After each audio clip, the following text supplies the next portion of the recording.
ಚನ್ನರಾಯಪಟ್ಟಣದ ನವೋದಯ ಶಿಕ್ಷಣ ಸಂಸ್ಥೆಯ ನವೋದಯ ವಿದ್ಯಾ ಸಂಘದ ಪ್ರಸಕ್ತ ವರ್ಷದ ಸರ್ವ ಸದಸ್ಯರ ವಾರ್ಷಿಕ ಮಹಾಸಭೆ ನೆರವೇರಿತು. ಈ ವೇಳೆ ಶಾಸಕ CN ಬಾಲಕೃಷ್ಣ, ಮಾಜಿ ಶಾಸಕ ಪುಟ್ಟೇಗೌಡ ಸೇರಿದಂತೆ ನವೋದಯ ವಿದ್ಯಾ ಸಂಘದ ಅಧ್ಯಕ್ಷ OR ರಂಗೇಗೌಡ, ಗೌರವಾಧ್ಯಕ್ಷ CS ಶೇಷಶಯನ್, ಉಪಾಧ್ಯಕ್ಷ ಪ್ರಮೋದ್, ಕಾರ್ಯದರ್ಶಿ ಶರತ್, ಸಹನ್, ಕಾರ್ಯದರ್ಶಿ ಸಂತೋಷ್, ಖಜಾಂಚಿ ಜಲೇಂದ್ರ, ನಿರ್ದೇಶಕರಾದ ಶಿವಕುಮಾರ್, ಮಂಜುನಾಥ್, ಆನಂದ್, ಕುಮಾರಸ್ವಾಮಿ, ಗೋವಿಂದ, ರಾಘವೇಂದ್ರ, ಆದರ್ಶ, ಗನ್ನಿಗಿರಿ ಇತರರು ಉಪಸ್ಥಿತರಿದ್ದರು.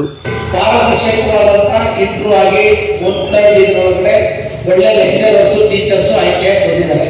ಅದರಲ್ಲಿ ಇನ್ನು ಅಪ್ರೂವಲ್ ಕಳಿಸಬೇಕು. ಮೊನ್ನೆ ಒಂದು ಕಣ್ಣಲ್ಲಿರುವಂಥ ಸನ್ನಿವೇಶ ಬಂದಾಗ ಕಮಿಟ್ಮೆಂಟ್ ಲೆಟರ್ ತಗೊಂಡು ಅವ್ರಿಗೂ ಅನ್ಯಾಯ ಆಗಬಾರ್ದು, ಸಂಸ್ಥೆಗೂ ಅನ್ಯಾಯ ಆಗಬಾರ್ದು ಅಂತ ಕೋಆರ್ಡಿನೇಷನ್ ಮಾಡಿ ಡೈರೆಕ್ಟರ್ ಮತ್ತು ಕಮಿಷನರ್ಗೆಲ್ಲ ಹೇಳಿ ಸಹಕಾರ ಮಾಡಿದೆ. ಆ 45 ಲಕ್ಷ ಕೂಡಲೇ ಬರಬೇಕಾಗಿರುತ್ತದೆ.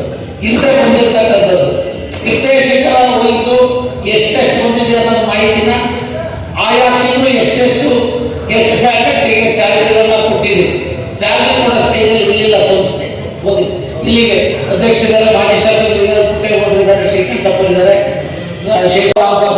ವಸ್ತು ಮುಂದೆ ಸಂಸ್ಥೆ ಗಟ್ಟಿ ಮಾಡುವ ಲೆಕ್ಕದಲ್ಲಿ ಆಲೋಚನೆ ಮಾಡಬೇಕಾಗಿರ್ತಕ್ಕಂಥದ್ದು ಬಹುಮುಖವಾದಂಥ ಜವಾಬ್ದಾರಿ ಸ್ಟ್ರೆಂತ್ ಕಡಿಮೆ ಆಗಿದೆ. ಈ ಪೈಪೋಟಿ ವ್ಯವಸ್ಥೆಗಳಿಗೆ ಅದ್ರ ಬಗ್ಗೆ ಎಲ್ಲ ಸಲಹೆ ಸಹಕಾರಗಳು ಏನು ಇರ್ತವೆ ಅದನ್ನು ತೆಗೆದುಕೊಳ್ಳತಕ್ಕಂಥದ್ದು ಅವಕಾಶ ಇದೆ. ಬಸವರಾಜ ನೀವು ಮಾತಾಡಿ ಆದಿಶೇಷ ಮಂಜುನಾಥ ನೀವಿಬ್ರು ಏನಿದೆ ಸಮಾಧಾನವಾಗಿ ಸದಸ್ಯರಿಗೆ ಹೋಗಿ